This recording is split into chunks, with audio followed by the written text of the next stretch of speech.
नमस्कार मित्रों, स्वागत है आपका एक बार फिर आपके अपने YouTube चैनल अथर्व एकेडमी में। दोस्तों, ये हमारी आरआरबी 2024 की विभिन्न परीक्षाओं के लिए रसायन विज्ञान यानी कि केमिस्ट्री में यूनिट 2 की पहली क्लास है। इसके पहले मैं यूनिट 1 की 6 क्लासेस चैनल पर अपलोड कर चुका हूं, जो अगर आपने अभी तक नहीं देखी है तो एक बार चैनल की प्लेलिस्ट में जाकर उन क्लासेस को भी आप जरूर देखिएगा। आज की क्लास का टॉपिक है तत्वों का आवर्त वर्गीकरण, पीरियोडिक क्लासिफिकेशन ऑफ एलिमेंट्स, जो कि एक काफी महत्वपूर्ण टॉपिक है और उससे आपको एग्जाम में एक ना एक प्रश्न देखने को जरूर मिलता है। आज की क्लास का पहला प्रश्न है, आधुनिक आवर्त सारणी में आवर्त निम्नलिखित में से किसको व्यक्त करता है? ऑप्शन है परमाणु संख्या, परमाणु द्रव्यमान, मुख्य क्वांटम संख्या या दिगंशी क्वांटम संख्या। तो याद रखिएगा, आवर्त सारणी में आवर्त मुख्य क्वांटम संख्या को व्यक्त करता है, तो ऑप्शन नंबर सी इसका सही जवाब होगा। और ये प्रश्न दोस्तों लैब असिस्टेंट 2018 में पूछा जा चुका है। अगला प्रश्न है, जब आवर्त सारणी के ऊपर से नीचे की ओर आते हैं तो क्षार धातुओं का आकार, ऑप्शन है बढ़ता है, कम होता है, कोई परिवर्तन नहीं होता, या तो बढ़ता है या कम होता है। तो याद रखिएगा, जब आवर्त सारणी में ऊपर से नीचे की ओर आते हैं तो क्षार धातुओं का आकार बढ़ता है, तो ऑप्शन नंबर ए इसका सही जवाब होगा। अगला प्रश्न है, अच्छा उत्प्रेरक एवं ऑक्सीकरण संख्या को बदलने की क्षमता रखने वाले तत्व है। उन्हें दोस्तों संक्रमण तत्व, नोबेल तत्व, क्षारीय धातु या यह सभी। तो याद रखिएगा, उन्हें संक्रमण तत्व के नाम से जाना जाता है, तो ऑप्शन नंबर ए इसका सही जवाब होगा। अगला प्रश्न है, निम्नलिखित में से किस तत्व में परमाणुओं की संख्या ज्यादा होती है? ऑक्सीजन, सल्फर, नाइट्रोजन या क्लोरीन। इसका सही जवाब होगा ऑप्शन नंबर बी, सल्फर, जिसे गंधक के नाम से भी जाना जाता है। इसमें परमाणुओं की संख्या अधिक होती है। और दोस्तों, कल मैंने बायो की भी एक क्लास चैनल पर अपलोड की है, उसे भी आप एक बार जरूर देखिएगा, जिसमें मैंने एक काफी महत्वपूर्ण टॉपिक मानव शरीर एवं उसके विभिन्न तंत्र के प्रीवियस ईयर क्वेश्चंस की वीडियो अपलोड की है, तो आपको चैनल की प्लेलिस्ट में मिल जाएगी, एक बार उन्हें जरूर देखिएगा। अगला प्रश्न है, निम्नलिखित धातुओं में से कौन सी धातु तांबे की तुलना में अधिक अभिक्रियाशील है? ऑप्शन है प्लेटिनम, चांदी, सोना या लोहा। क्वेश्चन में पूछा गया है तांबे की तुलना में, तो याद रखिएगा तांबे की तुलना में लोहा ज्यादा अभिक्रियाशील होता है, तो ऑप्शन नंबर डी इसका सही जवाब होगा। इसके अलावा प्लेटिनम, चांदी और सोना यह तीनों कम अभिक्रियाशील होते हैं। अगला प्रश्न है, वह धातु जो कमरे के तापमान पर द्रव अवस्था में प्राप्त होती है उसे वह कौन सी है? तो आप सभी जानते हैं मरकरी यानी कि पारा इसका सही जवाब है। मरकरी को दोस्तों Hg के सिंबल से दर्शाया जाता है और इसका एटॉमिक नंबर या परमाणु क्रमांक 80 होता है। अगला प्रश्न है, जब हाइड्रोजन परमाणु प्रथम उत्तेजित स्तर में होता है तो इसकी त्रिज्या मूल अवस्था की त्रिज्या की तुलना में, तो याद रखिएगा मूल अवस्था की त्रिज्या की तुलना में 4 गुनी होती है, तो ऑप्शन नंबर डी इसका सही जवाब होगा। अगला प्रश्न है, उच्चतम इलेक्ट्रॉन लब्धि ऊर्जा वाला तत्व है। ऑप्शन है फ्लोरीन, क्लोरीन, ऑक्सीजन या नाइट्रोजन। तो याद रखिएगा इसका सही जवाब है क्लोरीन। क्लोरीन का दोस्तों परमाणु क्रमांक होता है 17, एटॉमिक नंबर। अगला प्रश्न है, आधुनिक आवर्त नियम के प्रवर्तक है। आप सभी जानते हैं इसका सही जवाब है मोजले। आधुनिक आवर्त सारणी को मोजले की आवर्त सारणी के रूप में भी जाना जाता है। अगला प्रश्न है, जल का रासायनिक सूत्र क्या है? तो दोस्तों आप सभी जानते हैं H2O जल का रासायनिक सूत्र होता है, तो ऑप्शन नंबर सी इसका सही जवाब है। अगला प्रश्न है, निम्नलिखित में से कौन सा परमाणु दाता अशुद्ध है? ऑप्शन है एल्यूमिनियम, बोरॉन, गैलियम या फास्फोरस। तो दोस्तों याद रखिएगा इसका सही जवाब है ऑप्शन नंबर डी, फास्फोरस। अगला प्रश्न है, इलेक्ट्रॉन जैसे छोटे कणों की स्थिति तथा वेग का युगपत निर्धारित नहीं किया जा सकता, यह कथन है। ऑप्शन है हाइजेनबर्ग के अनिश्चितता का सिद्धांत, पाउली के उपवर्जन का सिद्धांत, अहबाउ सिद्धांत या इलेक्ट्रॉन की तरंग प्रकृति की डी ब्रोगली धारणा का। तो दोस्तों याद रखिएगा यह है हाइजेनबर्ग के अनिश्चितता का सिद्धांत कि इलेक्ट्रॉन जैसे छोटे कणों की स्थिति तथा वेग का युगपथ निर्धारण नहीं किया जा सकता। अगला प्रश्न है, जर्कोनियम एवं हैफनियम के आवेशित रूप समान है क्योंकि, याद रखिएगा जर्कोनियम एवं हैफनियम समूह 4 के तत्व हैं जो कि आवर्त सारणी के डी ब्लॉक में स्थित हैं। और पूछा गया है इनके आवेशित रूप समान है क्योंकि विकर्णीय संबंध हैं, दोनों एक समान समूह के हैं, संकुचन के कारण, या दोनों की रासायनिक विशेषताएं समान हैं।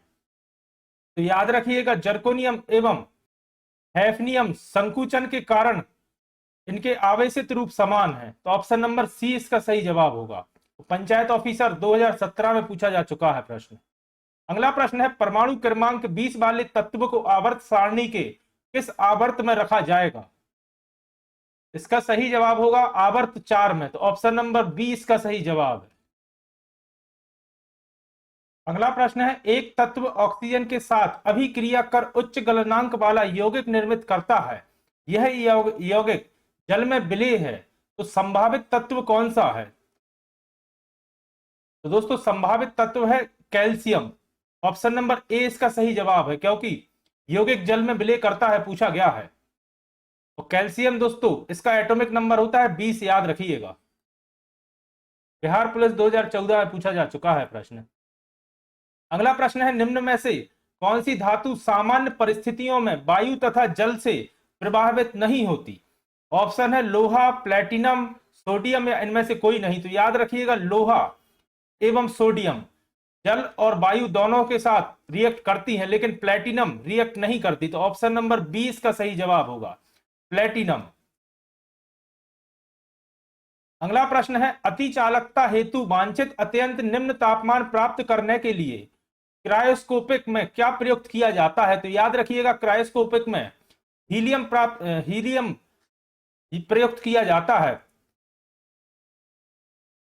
अगला प्रश्न है समूह 18 के तत्वों को क्या कहा जाता है? काफी महत्वपूर्ण प्रश्न है दोस्तों, पहले कई एग्जाम से पूछा जा चुका है, बिहार पुलिस कांस्टेबल 2017 और 2020 में, इसके अलावा भी कई एग्जाम से पूछा जा चुका है। तो याद रखिएगा समूह 18 के तत्वों को अक्रिय गैस कहा जाता है या इनर्ट गैस कहा जाता है। एमपी पटवारी 2023 में भी पूछा जा चुका है यह प्रश्न। अगला प्रश्न है एक ग्रुप के तत्वों का सामान्य गुण है परमाणु संख्या, एक कक्ष में इलेक्ट्रॉनों की संख्या, परमाणु का आकार, या संयोजक इलेक्ट्रॉनों की संख्या। तो याद रखिएगा एक ग्रुप के तत्वों का सामान्य गुण होता है संयोजक इलेक्ट्रॉनों की संख्या। ऑप्शन नंबर डी इसका सही जवाब है। दोस्तों ये हर एक प्रश्न पहले कई एग्जाम से पूछे जा चुके हैं और जो कि लगातार रिपीट होते हैं, इस वजह से मैंने इन सबको एक ही क्लास में कंबाइन कर दिया है। अगला प्रश्न है उन तत्वों के समूह को छांटिए जिनमें केवल धातुएं हैं। ऑप्शन है पहले में तो नाइट्रोजन पहले ही में गैस दी हुई है, यह है बेरिलियम, एटॉमिक नंबर है 4। इसके बाद कैल्शियम भी मेटल है, स्ट्रोंटियम भी मेटल है और सोडियम भी मेटल है। बेरिलियम का एटॉमिक नंबर होता है 4, कैल्शियम का होता है 20, स्ट्रोंटियम का होता है 38 और सोडियम का आप सभी जानते हैं, सोडियम का एटॉमिक नंबर होता है 11। और यह सभी मेटल्स हैं। पूछा केवल धातु हैं, तो ऑप्शन नंबर डी इसका सही जवाब होगा। इसके अलावा नाइट्रोजन इसमें दिया है जो कि गैस है, नाइट्रोजन इसमें दिया है वो भी गैस है। सेकंड वाले ऑप्शन में दिया है ब्रोमीन जो कि एक थर्ड हेलोजन है, नॉन मेटल। अगला प्रश्न है निम्न में से कौन सी अक्रिय गैस नहीं है या इनर्ट गैस नहीं है? तो दोस्तों नियॉन एक इनर्ट गैस होती है, हीलियम भी एक इनर्ट गैस होती है, हाइड्रोजन इनर्ट गैस नहीं है, तो ऑप्शन नंबर सी इसका सही जवाब है। इसके अलावा आर्गन भी इनर्ट गैस होती है, ग्रुप 18 की जो गैसेस होती हैं वह इनर्ट गैस होती है। बिहार पुलिस कांस्टेबल 2020 और 16 में पूछा जा चुका है। अगला प्रश्न है निम्नलिखित में से कौन सी गैस हास्य गैस के रूप में जानी जाती है? काफी कॉमन क्वेश्चन है, पहले कई एग्जाम से पूछा जा चुका है। नाइट्रस ऑक्साइड इसका सही जवाब है, ऑप्शन नंबर डी N2O। और याद रखिएगा नाइट्रस ऑक्साइड जनरली लोगों को याद रहता है, लेकिन N2O से इसे दर्शाया जाता है, तो कई बार ऑप्शन में इस तरह से भी आ जाता है। बिहार पुलिस 2016, यूपी पुलिस 2018 और CDS 2002। अगला प्रश्न है बेरिलियम, बोरॉन, मैग्नीशियम या एल्यूमिनियम में से किसका द्वितीय आयनन विभव अधिक होता है? तो याद रखिएगा बोरॉन का द्वितीय आयनन विभव अधिक होता है, तो ऑप्शन नंबर बी इसका सही जवाब है। अगला प्रश्न है निम्न में से किस खनिज को पीला केक कहा जाता है? काफी महत्वपूर्ण प्रश्न है, पहले कई एग्जाम्स में आ चुका है। और याद रखिएगा यूरेनियम को पीला खनिज कहा जाता है या पीला केक कहा जाता है, और यूरेनियम का सिंबल होता है, याद रखिएगा, यू से दर्शाया जाता है, और इसका परमाणु क्रमांक या एटॉमिक नंबर होता है 92। यूरेनियम एक एक एक्टिनाइट श्रेणी का तत्व है, याद रखिएगा, और इसका अयस्क भी अधिकतर पूछा जाता है, तो याद रखिएगा पिच ब्लेंड यूरेनियम का मुख्य अयस्क है। पिच ब्लेंड ही दोस्तों रेडियम का भी अयस्क होता है। अगला प्रश्न है, निम्नलिखित में से कौन सा विकल्प अक्रिय गैस नहीं है, मतलब इनमें से इनर्ट गैस कौन सी नहीं है? क्रिप्टन, आर्गन, जेनॉन होती है, क्लोरीन नहीं है इनर्ट गैस, तो ऑप्शन नंबर डी इसका सही जवाब है। अगला प्रश्न है, किस प्राकृतिक तत्व का उच्चतम गलनांक है? ऑप्शन है लोहा, कार्बन, तांबा या रजत यानी कि सिल्वर, तो याद रखिएगा कार्बन का गलनांक सर्वाधिक होता है, तो ऑप्शन नंबर बी इसका सही जवाब है।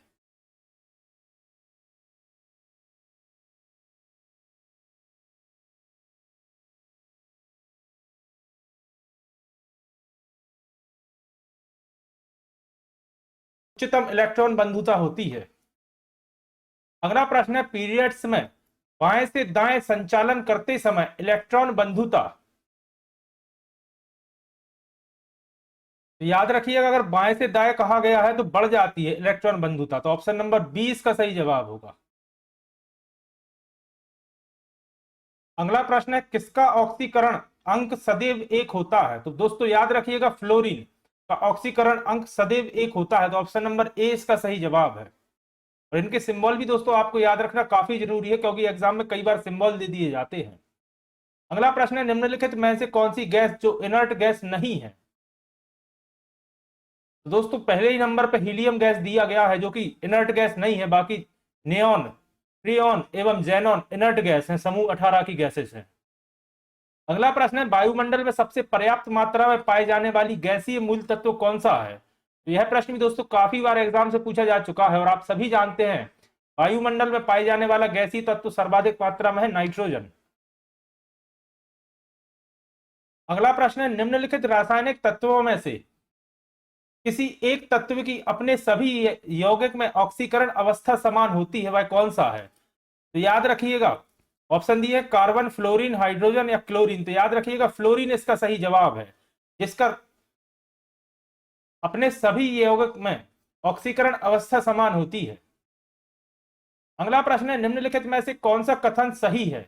हाइड्रोजन के लिए ऑक्सीकरण अंक सदैव शून्य होता है। हाइड्रोजन के लिए ऑक्सीकरण अंक सदैव +1 होता है।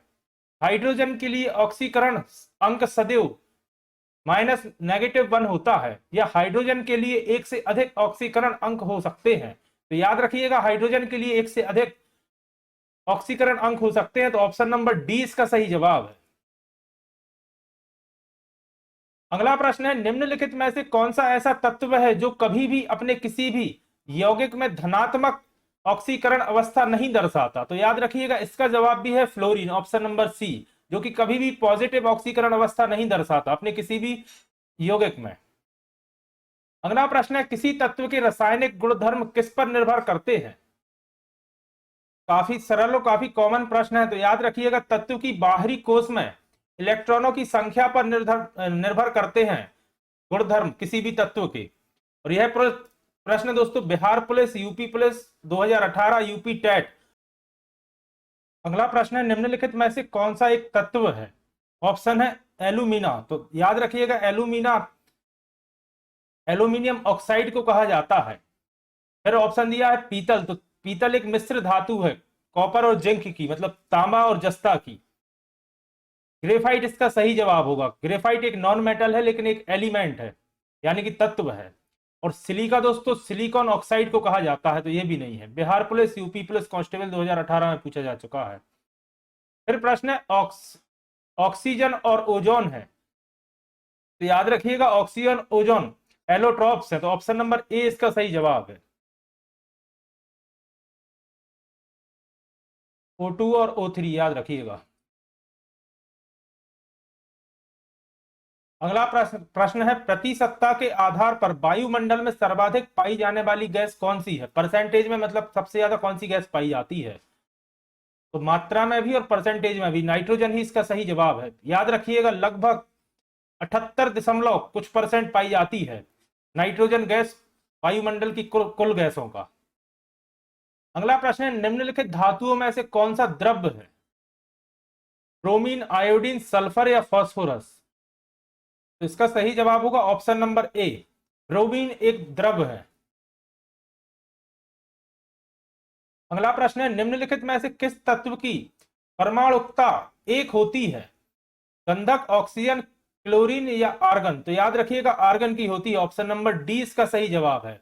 और ये प्रश्न दोस्तों राजस्थान पीएससी 2020 में पूछा जा चुका है।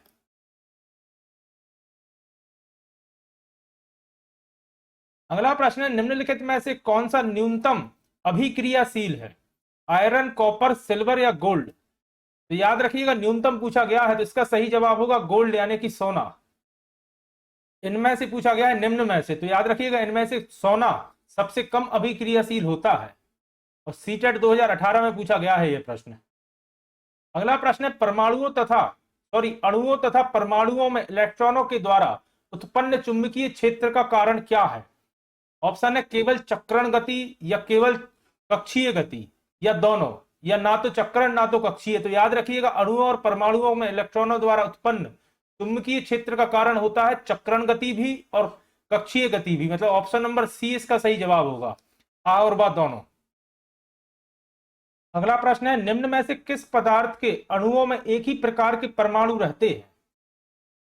ऑप्शन है ऑक्सीजन, जल H2O, कार्बन डाइऑक्साइड CO2 या सल्फर ऑक्साइड SO2।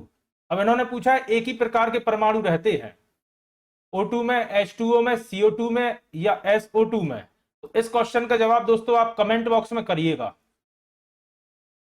बढ़ते हैं अपने अगले प्रश्न की तरफ। अगला प्रश्न है, नाभिक का परमाणु क्रमांक बराबर होता है, किसके बराबर होता है? इलेक्ट्रॉनों की संख्या प्लस न्यूट्रॉनों की संख्या, इलेक्ट्रॉनों की संख्या या इलेक्ट्रॉनों की संख्या प्लस प्रोटॉनों की संख्या, प्रोटॉनों की संख्या या न्यूट्रॉनों की संख्या? तो याद रखिएगा नाभिक का परमाणु क्रमांक होता है प्रोटॉनों की संख्या बराबर, तो ऑप्शन नंबर सी इसका सही जवाब होगा। अगला प्रश्न है, निम्नलिखित में से कौन सी धातु वायु में रखने पर जल उठती है? सीटेट 2018, यूपी टेट 2017 और सीटेट 2013 में पूछा जा चुका है, यानी कि टेट में ज्यादा पूछा गया है प्रश्न। तो याद रखिएगा इसका सही जवाब है सोडियम। एक प्रश्न इससे और बनता है कि सोडियम को जल में नहीं रखा जाता तो किस में रखा जाता है? तो याद रखिएगा सोडियम को हमेशा कैरोसिन में स्टोर किया जाता है और काली बोतल में सनलाइट से बचा के। अगला प्रश्न है, लैंथोनाइट तत्वों में निर्मित मिश्र धातुओं को क्या कहा जाता है? दोस्तों लैंथोनाइट तत्व कौन से होते हैं? याद रखिएगा परमाणु क्रमांक 57 से 71 के बीच के जो भी तत्व हैं उन्हें लैंथोनाइट तत्व कहा जाता है, क्योंकि ये तत्व लैंथेनियम से शुरू होते हैं। तो लैंथेनियम से लेके लुटियन, याद रखिएगा इससे भी प्रश्न बन सकता है, लैंथेनियम से लेके लुटियन तक रहते हैं 57 से 71। तो इनकी मिश्र धातुओं को क्या कहा जाता है? तो दोस्तों इन्हें मिश्र धातु कहा जाता है। अगर इनसे मिला के कोई धातु बनाई जाती है तो इन्हें मिश्र धातु कहा जाता है। अगला प्रश्न है, निम्नलिखित में से तीन धातुओं के ऐसे समूह को चुनिए जो मुक्त अवस्था में पाए जाते हैं, मतलब जैसे हैं वैसे ही पाए जाते मुक्त अवस्था में। Copper, gold, iron. तो दोस्तों आयरन का तो और आपने सुना होगा हेमेटाइट, हेमेटाइट अयस्क इसका लोहे का मुख्य अयस्क है। फिर सिल्वर, गोल्ड, प्लेटिनम, ये तीनों मुक्त अवस्था में पाए जाते हैं। इसके बाद दिया है एल्यूमिनियम, तो बॉक्साइट आपने नाम सुना होगा, बॉक्साइट एल्यूमिनियम का मुख्य अयस्क है। फिर गोल्ड, आयरन, सिल्वर, तो इसमें भी आयरन दिया है जिसका हेमेटाइट है, और हेमेटाइट के अलावा भी कई हैं। तो सिल्वर, गोल्ड, प्लेटिनम ऐसे तीन धातु हैं, इन निम्न में से पूछा गया है, निम्न में से तीन धातु ऐसे हैं जो मुक्त अवस्था में पाए जाते हैं। अगला प्रश्न है, निम्न में से किस धातु को चाकू द्वारा आसानी से काटा नहीं जा सकता है? ऑप्शन है एल्यूमिनियम, सोडियम, पोटेशियम या लिथियम। तो याद रखिएगा सोडियम, पोटेशियम एवं लिथियम यह तीन ऐसी धातु हैं जिन्हें आसानी से चाकू द्वारा काटा जा सकता है, और अपने इस प्रश्न का सही जवाब होगा एल्यूमिनियम, जिसे चाकू से नहीं काटा जा सकता। इसके अलावा इससे एक प्रश्न और बनता है कि निम्न में से किस धातु को चाकू से काटा जा सकता है? तो याद रखिएगा सोडियम, पोटेशियम या लिथियम में से कोई एक आपको ऑप्शन में देखने को मिल सकता है। और दोस्तों आरआरबी लोको पायलट 2018 में पूछा जा चुका है यह प्रश्न। अगला प्रश्न है, डोबेरीनर त्रियक के प्रथम और तृतीय सदस्य फास्फोरस और एंटीमनी हैं, तो त्रियक का दूसरा सदस्य कौन सा है? तो दोस्तों याद रखिएगा फास्फोरस, एंटीमनी एवं त्रियक का तीसरा सदस्य आर्सेनिक होता है। इनका सीक्वेंस भी याद रखिएगा, फास्फोरस, आर्सेनिक एवं एंटीमनी। अगला प्रश्न है, किसने यह खोजा कि हर 8वें तत्व के गुण पहले तत्व के समान है? दोस्तों काफी महत्वपूर्ण प्रश्न है, पहले कई एग्जाम से पूछा जा चुका है। और याद रखिएगा यह चीज न्यूलैंड ने खोजी थी कि हर 8वें तत्व के गुण पहले तत्व के समान होते हैं। अगला प्रश्न था, एल्यूमिनियम ऑक्साइड प्रकृति में डैश है? उदासीन है, अम्लीय है, अभयधर्मी है या क्षारीय है? तो याद रखिएगा एल्यूमिनियम ऑक्साइड अपनी प्रकृति में उभयधर्मी है, तो ऑप्शन नंबर सी इसका सही जवाब है।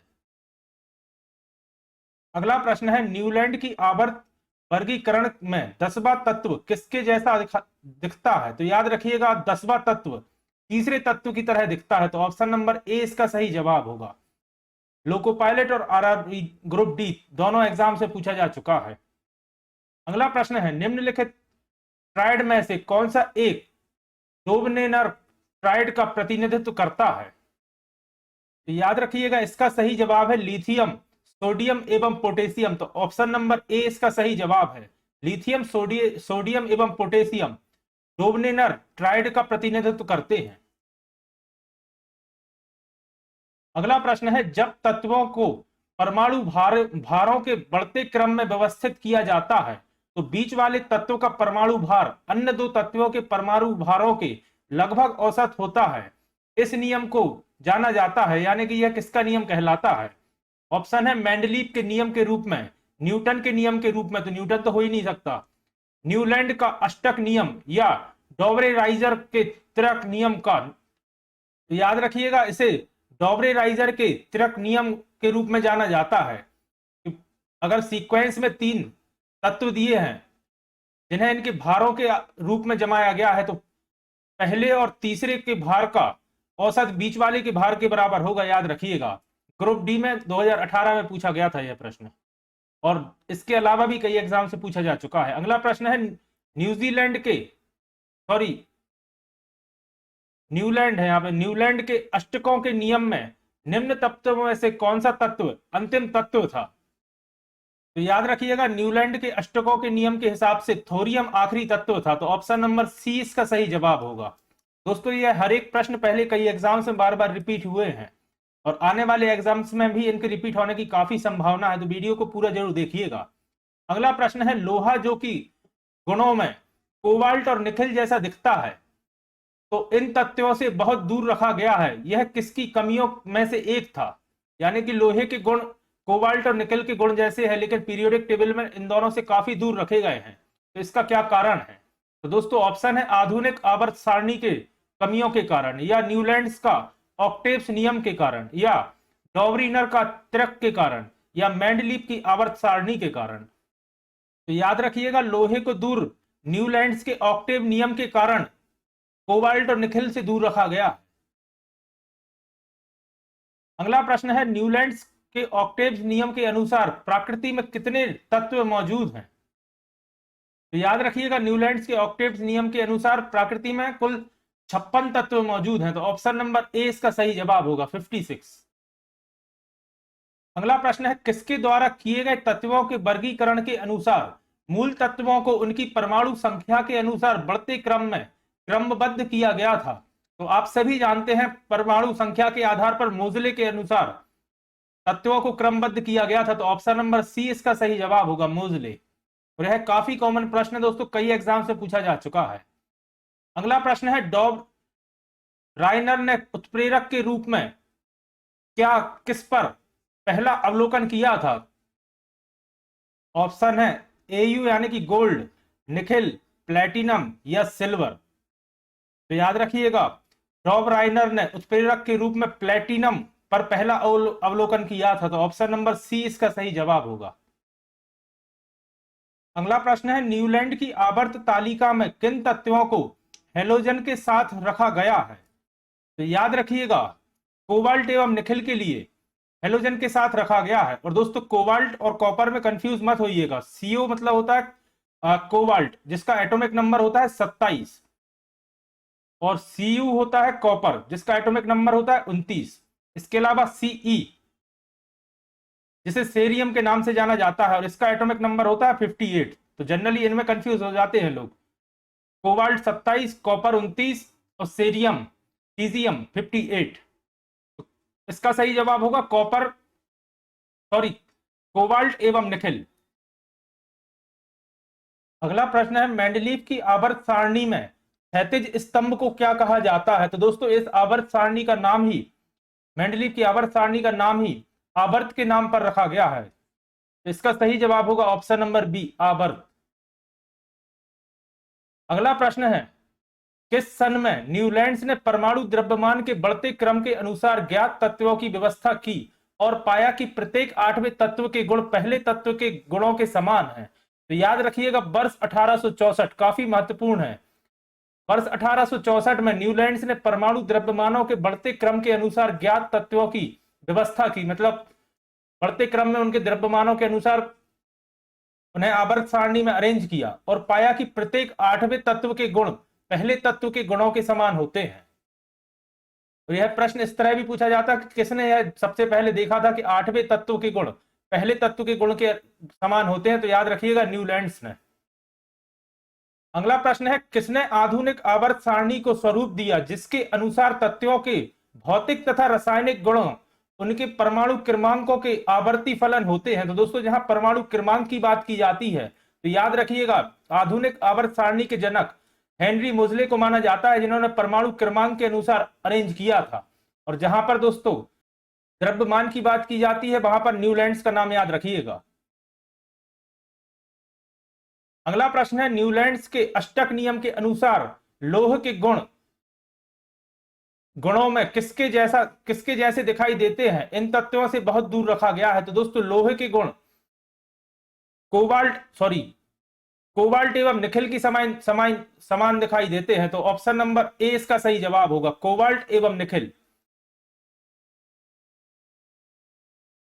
अगला प्रश्न है, न्यूलैंड्स, मेंडलीव एवं मेयर नामक वैज्ञानिकों ने किसका विकास किया? ऑप्शन है धातु विज्ञान, आवर्त सारणी विषय वस्तु, परमाणु संरचना या तत्वों की खोज। तो याद रखिएगा, न्यूलैंड्स, मेंडलीव एवं मेयर ने आवर्त सारणी विषय वस्तु का विकास किया है। तो ऑप्शन नंबर बी इसका सही जवाब होगा।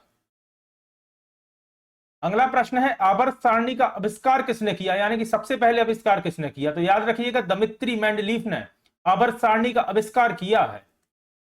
इसके अलावा याद रखिएगा, लेवोइजियर को फादर ऑफ केमिस्ट्री कहा जाता है, एंटोनी लेवोइजियर को। अगला प्रश्न है, न्यूलैंड्स के अष्टक का नियम केवल किस तत्व तक होता है? तो याद रखिएगा, न्यूलैंड्स के अष्टक नियम केवल कैल्शियम तत्व तक होता है। तो ऑप्शन नंबर 20 का सही जवाब होगा। कैल्शियम का दोस्तों एटॉमिक नंबर याद रखिएगा 20। अगला प्रश्न है, मेंडलीव का आवर्त नियम किस पर आधारित है? न्यूट्रॉनों की संख्या, परमाणु क्रमांक, परमाणु द्रव्यमान या परमाणु त्रिज्या? तो याद रखिएगा, जहां बात मेंडलीव की आवर्त सारणी की होती है, वहां परमाणु द्रव्यमान पर आधारित है मेंडलीव की आवर्त सारणी। तो ऑप्शन नंबर सी इसका सही जवाब होगा। आरआरबी जूनियर इंजीनियर 2019 में पूछा गया है यह प्रश्न। अगला प्रश्न है, आधुनिक आवर्त सारणी में तत्वों की व्यवस्था किस प्रकार की गई है? दोस्तों आधुनिक आवर्त सारणी की बात की जा रही है। ऑप्शन है, उनकी परमाणु संख्या के बढ़ते क्रम पर, उनकी द्रव्यमान संख्या के बढ़ते क्रम में, उनकी आणविक द्रव्यमान के बढ़ते क्रम में या उनकी परमाणु द्रव्यमान के बढ़ते क्रम में। तो याद रखिएगा, आधुनिक आवर्त सारणी उनकी परमाणु संख्या के बढ़ते क्रम में व्यवस्थित की गई है, याद रखिएगा। तो ऑप्शन नंबर ए इसका सही जवाब है, और याद रखिएगा मोजले ने की है, हेनरी मोजले। अगला प्रश्न है, सही विकल्प के साथ खाली स्थान भरें, यानी कि यह खाली स्थान भरना है।